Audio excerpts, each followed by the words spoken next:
Anatomi fisiologi indera penciuman dan pengecap. A. Indera pencium merupakan salah satu dari 5 indera yang dimiliki manusia. Sebagai bagian dari sistem panca indera manusia, indera penciuman berperan untuk mendeteksi bau atau aroma. Kemampuan menghirup ini dapat terganggu jika indera penciuman tidak dijaga dengan baik. Setiap benda, makanan, atau gas di sekitar kita memiliki struktur kimia yang unik. Ketika zat kimia dari benda-benda tersebut terhirup atau tercium, sel saraf sensoris, khususnya di dalam hidung yang disebut sel olfaktori, akan mendeteksinya. Setelah itu, sel saraf pada hidung akan meneruskan sinyal rangsangannya bau ke otak untuk diinterpretasikan. Melalui proses inilah kita dapat mencium bau atau aroma sesuatu. Reseptor penciuman terletak pada selaput lendir hidung bagian atas. Daerah ini mempunyai luas kurang lebih dari 2 cm yang berwarna kekuning-kuningan yang disebut area olfaktoria. Daerah ini selalu berlendir karena ada sekresi daripada kelenjar baunya. Sekresi inilah yang akan melarutkan gas yang sampai pada arah olfaktoria sehingga dapat merangsang saraf pencium. Makin rendah titik didih suatu gas atau cairan, maka kuat rangsangannya. Fisiologi sensasi pencium. Alat penciuman erat hubungannya dengan alat pengecap, bahkan disebut sebagai pengecap jarak jauh. Alat penciuman mempunyai kepekaan yang luar biasa karena kadar zat-zat yang dimiliki rendah. Sudah mampu merangsang reseptor penciuman. Reseptor penciuman terletak di bagian atas rongga hidung.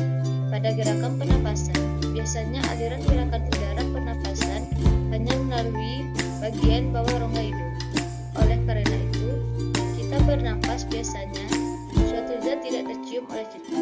Supaya udara pernapasan dapat mencapai rongga hidung bagian atas, maka kita harus menarik nafas dalam-dalam. Dengan demikian, terjadi arus yang memutar dari udara pernapasan sehingga gas yang mengandung zat yang berbau akan sampai pada area olfaktoria. Bau akan tercium. Adaptasi. Reseptor penciuman dapat beradaptasi dengan cepat bila kita tinggal pada tempat yang berbau. Setelah beberapa waktu, bau tersebut tidak akan tercium lagi. Ini disebabkan karena reseptor penghirup beradaptasi dengan bau. Reseptor penghirup berfungsi untuk membantu pencernaan. Karena itu, seseorang menderita flu, maka penciuman terganggu dan nafsu makan akan berkurang.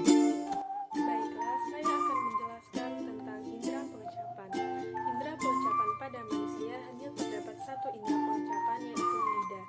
Lidah adalah alat indera pengecapan manusia yang berfungsi untuk merasakan rangsangan rasa dari benda-benda yang masuk ke dalam mulut, yang dimana zat perangsangnya adalah zat kimia yang larut dalam air atau reseptornya berupa air liur atau saliva dan langit-langit mulut.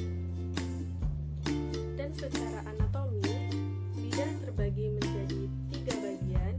Yang pertama ada apex lingua atau bagian ujung lidah, kedua concus lingua atau bagian badan atau tubuh lidah, dan yang ketiga radix lingua atau akar lidah.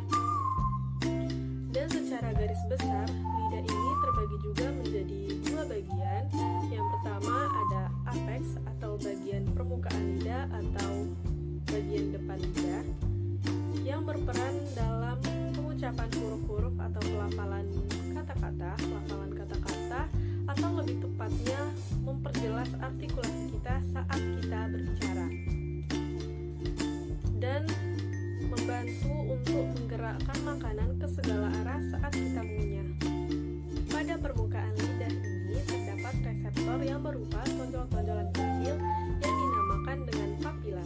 Papila ini sendiri terbagi menjadi 3 jenis. Yang pertama ada papila teliformis, papila fungiformis, dan papila circumvallata. Selanjutnya sensasi rasa kecap. Yang dimaksud dengan sensasi rasa kecap di sini adalah keadaan di mana lidah kita dapat merespon atau merasakan berbagai macam rasa seperti rasa manis, asam, pahit, dan lain-lain. Terkadang kita juga dapat merasakan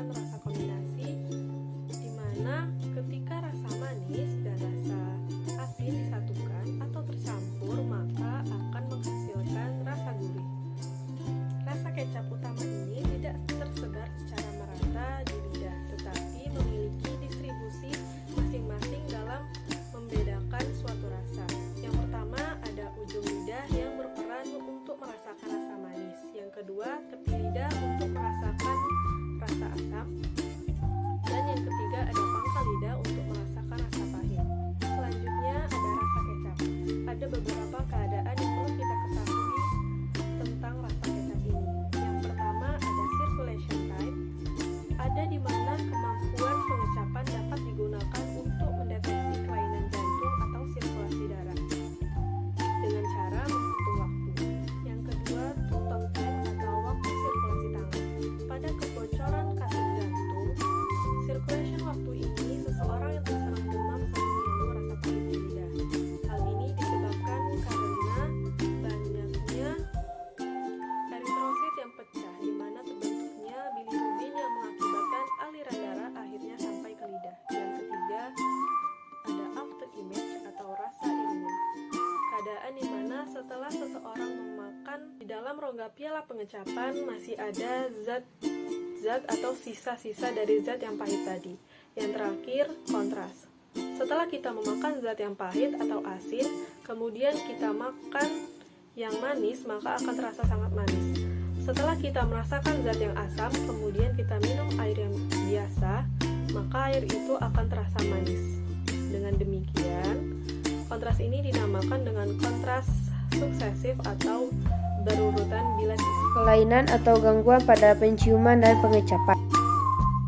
Yang pertama, gangguan pada penciuman, yaitu ansonia, adalah hilangnya kemampuan mencium bau. Ini menjadi salah satu ciri khas COVID-19, penyakit yang tengah mewabah saat ini. Saat mengalami ansomnia, Anda tidak menghidu aroma apapun, artinya Anda kehilangan kemampuan total mencium bau secara total.